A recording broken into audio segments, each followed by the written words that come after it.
Saya ucapkan selamat siang dan Assalamualaikum warahmatullahi wabarakatuh. Oke, baik. Pada siang hari ini saya akan membahas materi untuk kelas 12 MIPA, yaitu hari ini akan membahas soal-soal ya dalam bentuk pilihan ganda, soal EHB BKS gitu ya. Atau mungkin di sekolahnya ya namanya macam-macam gitu ya. Ada yang dulu bilangnya ujian sekolah gitu ya, atau apalah ya. Nah, sejenis itu ya. Jadi hari ini kita belajar latihan-latihan soalnya, yaitu hari ini pilihan ganda terlebih dahulu ya. Mungkin untuk video berikutnya baru yang uraiannya gitu ya. Jadi materinya adalah untuk materi kelas 10, kelas 11 dan juga kelas 12 ya. Baik, semoga video ini bisa membantu siswa kelas 12 ya untuk belajar dan mengingat kembali materi yang mungkin, sekali lagi, yang mungkin ada yang terlupa gitu ya. Oke, baik. Soal nomor 1, notasi unsur X dengan nomor 24 dengan massa 52 yang ditanyakan adalah letak unsur dalam sistem periodik dan konfigurasi elektron dari unsur tersebut. Gitu ya. Nah, perhatikan unsurnya yaitu dengan nomor 24. Jadi kita perhatikan nomornya saja yaitu 24, massanya 52. Gitu ya. Tapi yang kita perhatikan hanya nomornya saja gitu ya, yaitu yang terletak di bagian bawah. Oke, sehingga nah, nomor atomnya adalah 24. Kalau sudah, maka konfigurasinya masih ingat ya, dengan nomor 24 konfigurasinya menjadi AR 4S2 3D4. Oke, saya ingatkan kembali AR nomornya adalah 18. Jadi kalau dihitung ini 18 ditambah 2 yaitu 20, lalu ditambah 4 yaitu 24. Oke. Nah, kalau kalian ingat dulu saat kelas 11 bahwa antara subkulit S dengan subkulit D ya, kalian harus memeriksa dia harus memenuhi aturan penuh dan setengah penuh. Gitu ya. Nah, maka dari sini kita gambar orbitalnya terlebih dahulu. Itu ya. Masih ingat orbital itu yang kotak itu?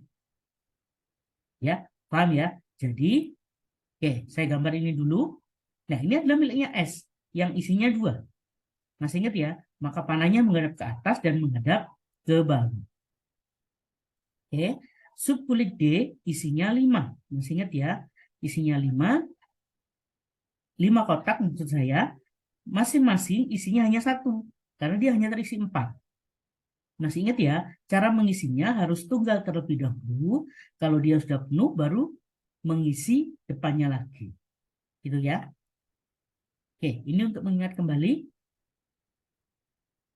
Nah, kotaknya 5, ya, isinya 4, maka diisi tunggal-tunggal dulu. Gitu ya. Nanti kalau dia sudah penuh, kembali lagi ke depan. Gitu ya. Jadi mengisinya nggak boleh langsung double. Ya, sambil diingat-ingat kembali. Oke. Nah, kalau kita amati subkulit S, ini yang subkulit S tadi, ya, dia sudah penuh karena satu kotak maksimal isinya 2. Nah, subkulit D kan ada 5 kotak.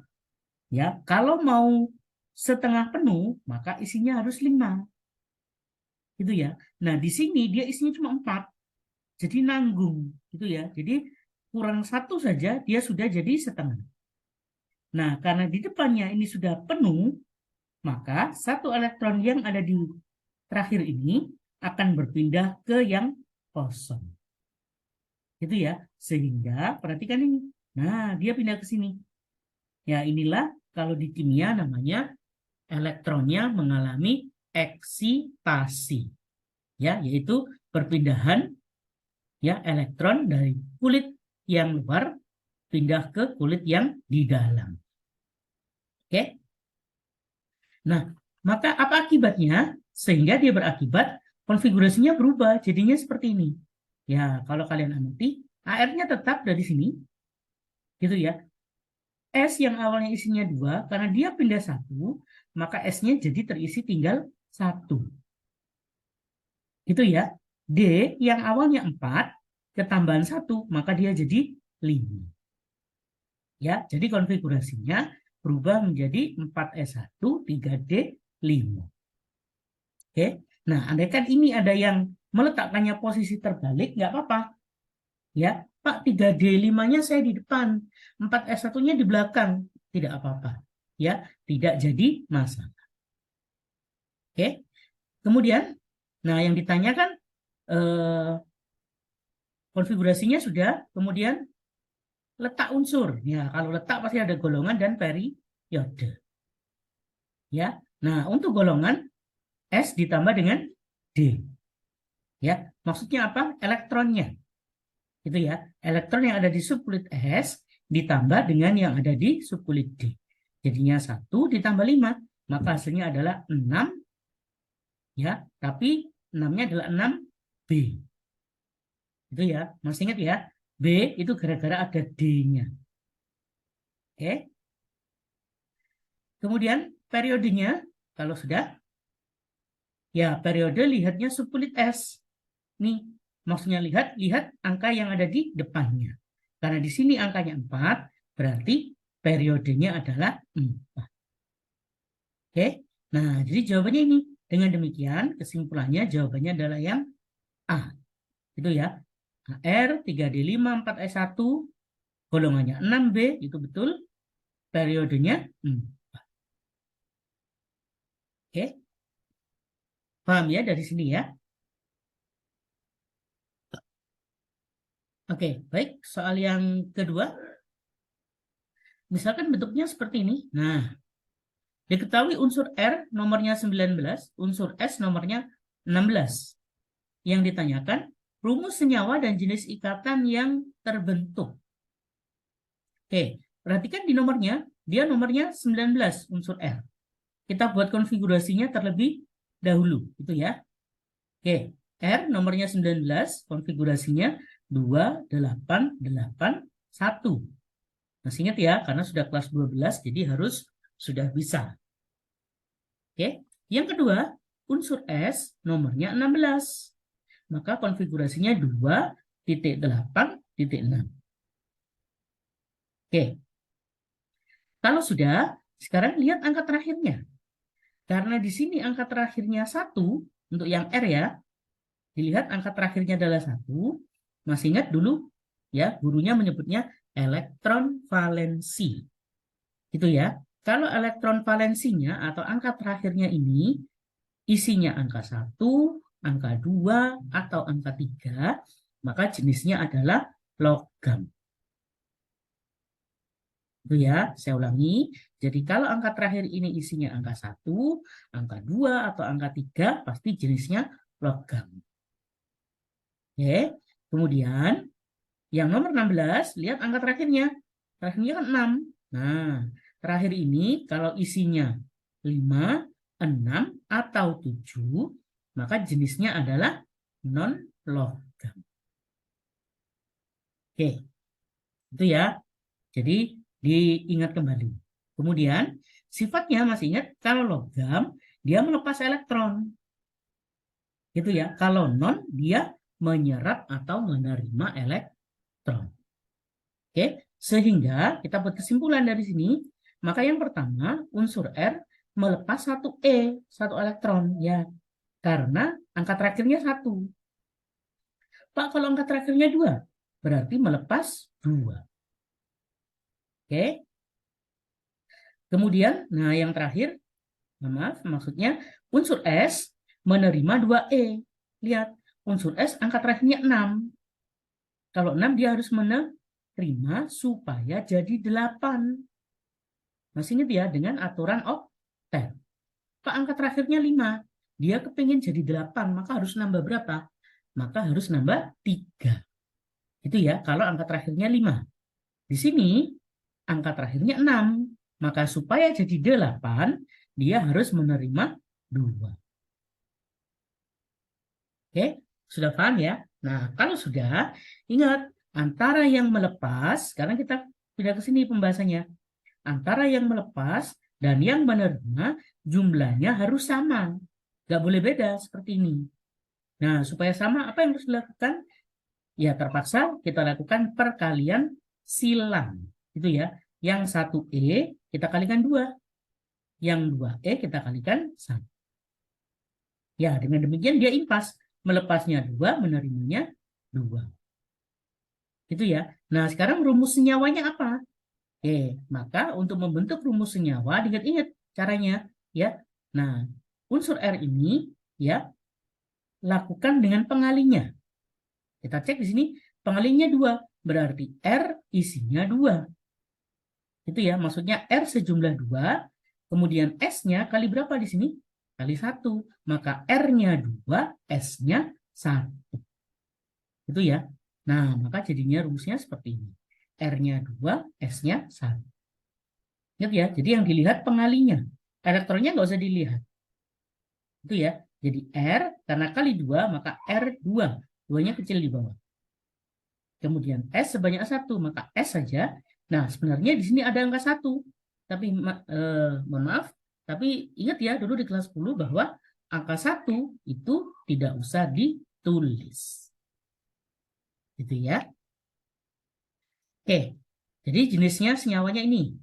Nah, dari sini kemungkinannya B atau D. Oke, sekarang ditanya jenis ikatan. Nah, jenis ikatan kita cek di sini. Dia ada logam, ada non-logam. Nah, ingat, setiap ikatan yang mengandung logam, pasti jenisnya adalah ikatan ion. Itu ya. Kalau kovalen, itu dua-duanya non-logam. Ingat-ingat ya. Oke, jadi jenisnya adalah ikatan ion. Ya. Nah, kadang kalau di sini lebih enak ya, sudah langsung namanya ikatan ion. Ya, dia punya nama lain, namanya ikatan elektrovalen. Ya, jadi kalau misal tidak ada kata ikatan ion, adanya ikatan elektrovalen, yaitu adalah jawabannya. Itu ya. Maka dari sini ya kesimpulannya jawabannya adalah yang D. Ya, senyawanya R2S, ikatannya ikatan ion. Oke. Baik. Soal ketiga bentuknya seperti ini. Nah, sebanyak 6 liter campuran gas butana dan metana ya dibakar sesuai persamaan berikut. Oke, persamaannya ini sudah setara. Itu ya, kalau kalian cek ya, ini sudah setara. Yang ditanyakan adalah jika pada akhir reaksi diperoleh 18 liter gas CO2. Oke, CO2-nya totalnya ada 18 liter. Nah, yang ditanyakan volume gas butana dan metana dalam campuran tersebut berturut-turut ada berapa? Oke. Nah, kalau ada dua persamaan seperti ini, ya, dua persamaan reaksi seperti ini, maka cara mengerjakannya kita pilah-pilah dulu, ya. Kita tulis dulu yang C4H8 seperti ini, lalu yang CH4 saya tulis dulu seperti ini. Gitu ya. Oke, kalau sudah, ingat tadi di soal dikatakan 6 liter campuran gas butana dan metana. Oke, intinya C4H8 dan CH4 itu jumlahnya 6 liter. Cuma kita nggak tahu berapa-berapa. Gitu ya. Mungkin 3 liter 3 liter, atau 4 liter 2 liter, gitu ya. Atau 2 dan 4, atau 4 dan 2, terserah. Gitu ya. Atau 1 dan 5, atau 5 dan 1. Oke. Nah, salah satunya kita bisa misalkan. Oke. Nah, saya misalkan yang C4H8 sebanyak X. Ya. Nah, karena totalnya tadi 6 liter, berarti yang CH4 adalah selisihnya. Ya, yaitu 6 dikurangi X. Ya, karena kan sudah dipakai ini X-nya. Paham ya? Kan ini kalau dijumlah, ya jadinya 6. Oke. Nah, kemudian di soal dikatakan pada akhir reaksi 18 liter gas CO2. Oke. Berarti kita letakkan di sini. Kita lihat. Kalau C4H8 saja X, nah ini ada 4-nya, maka dia 4X. Oke, paham ya dari sini ya. Kemudian ini 6 min X, berarti di sini juga tetap 6 min X. Nah, di soal dikatakan ini kalau dijumlah berarti 4X ditambah yang ini 6 min X, kalau dijumlah hasilnya 18.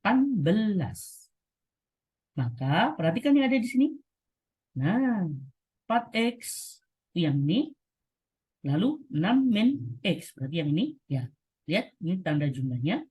Kalau dijumlah temunya 18. Ya. Nah, kita bisa operasi hitung biasa. Ya, 4X dikurangi X jadinya 3X, ini plus 6 yang tetap. Atau mau langsung tukar ke sini boleh. Jadinya 18 kurangi 6 nanti 12. Itu ya. Nah, 12 dibagi 3, maka X-nya ketemu 4 liter. Oke. Kalau sudah, nah ini tadi lihat X itu adalah perwakilan dari C4H8. Dengan kata lain, ya, butenanya adalah 4 liter, metananya adalah 2 liter. Oke, jadi 4 dan 2. Itu ya. Nah, ini jawabannya adalah poin yang D. Oke. Soal nomor 4. Berikut ini data hasil percobaan titrasi, larutan MgOH 2 kali dengan HCl 0,1. Nah, diketahui ada tabel seperti ini. Oke. Diingat-ingat ya, kalau ada volume yang beda-beda seperti ini, maka carilah rata-ratanya. Itu pasti. Gitu ya. Jadi saya ulangi, kalau ada volume yang beda-beda seperti ini, carilah rata-ratanya. Ya. Nah, kalau volumenya sama seperti ini, nah, dia kan sama-sama 10 gitu ya. Atau mungkin 15-15 semua. Nah, kalau dia sama, pakai salah satu saja. Gitu ya. Nah, kalau sudah, pertanyaannya, berdasarkan data tersebut, massa MgOH2 yang bereaksi ada sebanyak berapa gram? Oke. Berarti karena ini reaksinya adalah titrasi asam dan basa, ya, maka saya reaksikan dulu MgOH2 kali ditambah HCl. Oke, perhatikan OH-nya, karena OH-nya ada 2, ya, saya warnai dengan warna merah. Kemudian HCl hanya cuma 1. Oke. Nah, kalau sudah, ya, karena dia titrasi, maka rumusnya adalah molnya OH- harus sama dengan molnya H+. Ya, jadi titrasi itu H+-nya itu molnya harus sama dengan mol OH-nya. Oke. Nah, kalau sudah, mol itu dirumuskan dari ini, molaritas kali volume kali valensi. Valensi itu lihat OH-nya. Di sini kebetulan OH-nya kan 2. Berarti nanti valensinya diganti 2. Nah, HCl itu hanya kan cuma 1. Ya, sebenarnya ada valensinya, cuma karena 1, kan biasanya nggak usah ditulis, nggak apa-apa. Paham ya? Jadi biasanya kalau valensinya tidak ditulis, itu artinya 1. Gitu ya. Kalau sudah angka yang ini molaritas dan volume miliknya masing-masing, ya, dari bacaan di atas kita masukkan. Ya. Nah, molaritasnya OH yang ditanya yaitu M, volumenya 10, nih MgOH 2 kali. Karena sama kita ambil saja 10. Valensinya 2.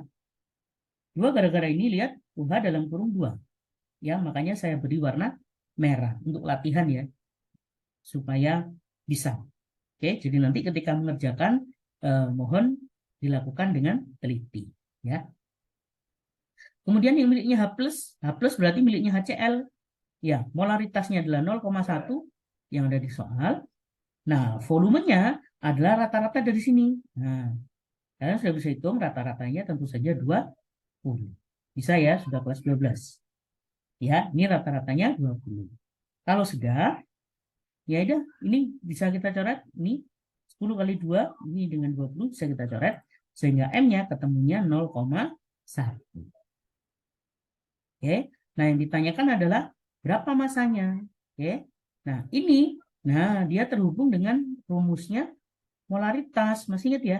Gram dibagi mr kali 1000 dibagi volume yang satuannya mili. Oke, nah kalau sudah, kita masukkan M-nya 0,1, gramnya tetap, ya, MR miliknya MgOH2 kali. Ya, nah kalau kalian hitung, Mg itu 24, ya, 24. Kemudian OH2, oksigen itu 16, nah itu 1. Jadi OH kalau dijumlah 17. 17 dikalikan 2 adalah 34. Itu ya, jadi 24 tambah 34. Itu miliknya MgOH2. Oke, bisa difahami ya. Kemudian 1000-nya tetap. Nah, volumenya tadi volumenya pakai ini 10 mili ya. Jadi jangan dicampur ya, dia bukan campuran. Ya, dia miliknya masing-masing. Ingat, kita hanya mencari molaritasnya saja. Itu ya. Nah, kalau sudah maka kita hitung dari sini. Nah, gramnya ketemu 58 kali 10 pangkat min 3 gram. Bisa ya, dari ini terus menghitung yang di bawah. Saya kira bisa. Ya, ini ketemunya 58. Ini 0,1 dengan 10, maka habis. Ya, itu 58 dibagi 1000 ya, atau 58 kali 10 pangkat min 3 satuannya gram. Oke, nah maka jawabannya adalah yang A, 0,058. Oke, baik, soal nomor 5. Soal yang terakhir, pada reaksi ini, nah ini adalah jenis reaksi redox. Ya, jadi kelas 12 harus sudah paham ya, instingnya seperti ini tuh rata-rata reaksinya redox. Oke. Nah, reaksi redox suasananya asam. Oke, di sini tidak ada suasananya ya. Nah, kemudian tidak ada petunjuk H plusnya tidak ada, OH-nya juga tidak ada. Ya, kalau tidak ada asam dan basanya, biasanya soal tipe seperti ini langsung kita buat asam terlebih dahulu. Tujuannya untuk mempermudah. Ya, jadi menggunakan suasana asam itu tujuannya untuk mempermudah dalam mengerjakan reaksi. Itu ya. Kalau basa itu mohon maaf, basa itu agak sedikit kesulitan. Jadi daripada kamu nanti ya kalian mengerjakannya lama, ya mending dibuat suasananya asam. Ya, nanti hasilnya pasti benar. Itu ya. Asalkan sekali lagi kalian mengerjakannya harus teliti ya, tidak asal-asalan. Oke. Baik. Saya tulis dulu perubahannya, bisa dilihat dari sini. CuO menjadi Cu. CuO menjadi Cu. Ya. Kemudian untuk abjadnya ini A, B, C, D, E gitu ya. Ini saya hilangkan dulu. Ya, nanti terakhir baru kita cek. Ya, tujuannya biar kalian tidak terpaku pada huruf ini A, B, C, D, E. Gitu ya. Baik, kembali ke sini. CuO menjadi Cu. Ya, kita cek CU-nya sudah sama-sama 1, tinggal oksigen. Oksigennya 1, gitu ya. Nah, maka ditambahkan H2O di sebelah kanan. Masih ingat ya, cara asam, kalau yang kurang oksigen, maka ditambahi H2O. Gitu ya. Oke. Kemudian lihat H-nya. Di sini ada 2. Di sini tidak ada ya. Nah, maka ditambahkan 2H+.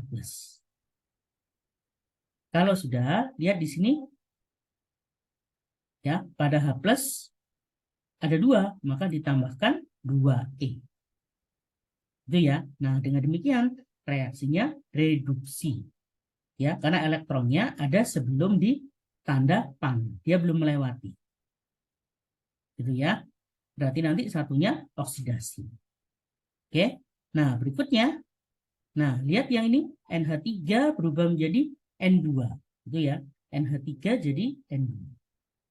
Kita cek jumlah N-nya dulu. Di sini 1, di sini 2. Ya, nah maka ingat ya, ngikuti yang jumlahnya lebih banyak. Ya, maka di sini saya beri angka 2. Kalau sudah, lihat hidrogennya. Hidrogennya ada 3 kali 2, yaitu 6. Nah, maka tambahkan 6H plus di kanan. Itu ya, karena nggak ada oksigennya. Aman. Itu ya. Nah, kalau sudah, ini muatannya 0. Ini tidak ada apa-apanya. Ini muatannya plus 6. Nah, supaya jadi 0, maka ditambah 6E. Itu ya. Nah, dengan demikian, dia oksidasi. Ya, kalau oksidasi, elektronnya ada di sebelah kanan tanda panah. Nah, kalau sudah lihat di sini, elektronnya yang atas ada 2, yang di bawah ada 6. Ya, kita lakukan perkalian silang. Ya, elektronnya harus dihilangkan. Gitu ya. Maka, perhatikan. Nah, yang atas kali 3, yang bawah tetap alias kali 1. Kalau sudah, elektronnya bisa dicoret. Ya, karena 6. Ini 2 kali 3 yaitu 6, ini juga 6. Ya, maka H plusnya bisa di. Nah, yang tidak dicoret dikalikan 3. Contohnya ini CuO kali 3. Maka saya tulis di sini 3 CuO. Ini ya, yang letaknya sebelah kiri nggak ada lagi kan? 2 NH3. Terus ini Cu kali 3. Jadi 3 Cu. Betul. Terus ini N2. Ya, plus N2. H2O-nya was 3H2O. Nah, kalau sudah, kita cek di sini pilihannya. CuO itu depannya A. Oh, berarti 3. Itu ya. Ini B. Oke. Terus depannya Cu itu C, itu 3. Ya. Sini. Terus depannya N2 itu poin D. Ini ya. Lalu depannya H2O, ini poin E. Ya, dengan demikian kita lihat 3, 2, 3, 1, 3. Ada nggak di sini? 3, 2, 3, 1, 3. Itu ya. Nah, dengan demikian jawabannya adalah yang E. Itu ya. Nah, baik. Semoga materi yang saya berikan hari ini ya bisa membantu mengingat kembali beberapa materi yang mungkin terlupa gitu ya, supaya di-refresh kembali belajarnya. Gitu ya. Baik, sampai ketemu di video minggu depan. Gitu ya, saya ucapkan selamat siang dan wassalamualaikum warahmatullahi wabarakatuh. Ya, baik. Inilah yang bisa saya share untuk siswa-siswi sekalian. Ya, jadi bisa di-share ke teman-teman yang lain ya jika bermanfaat dan agar dapat membantu teman yang lainnya gitu ya, dan bisa di-subscribe untuk mendapatkan update videonya di tiap minggunya gitu ya. Dan bagi yang menonton channel ini silahkan beri komentar yang positif di channel ini ya. Itu saja yang bisa saya berikan kepada siswa-siswi sekalian, baik untuk yang kelas 10, kelas 11 maupun kelas 12 ya. Semoga channel ini dapat membantu untuk proses pembelajaran untuk siswa-siswa sekalian ya. Baik, terima kasih atas waktunya. Assalamualaikum warahmatullahi wabarakatuh.